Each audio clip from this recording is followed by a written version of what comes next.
แต่เสาแท้เมาไว้30 ไร่ว่าได้ไปใส่อยู่ลูกปืนแตกเฮ้ยเมื่อคืนอัดจนหอด2 ถุ่ม บ่ได้เสกหอดฟานเกี่ยวกัน เขี่ยยังขี้ดินนี่บ่เอายังละเขี่ยบัดนี้เฮ้ยลูกปืนแตกถาแป๊บหนึงเด้อกำลังเปลี่ยนลูกปืนเขากันลูกปืนแตกเอาปอกเขาวะนะ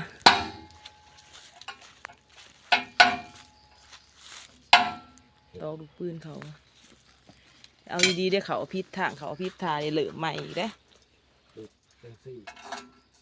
เขาไม่ได้โอเคฝ่าว30 ไร่กู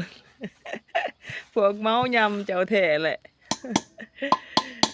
ดีล่ะอย่างนี้แหละใจเย็นเดี๋ยวมันจะผ่านแน่นปะนะบ่ เหมือนอย่าง แล้วกำลังประกอบอย่าโทรน้ำ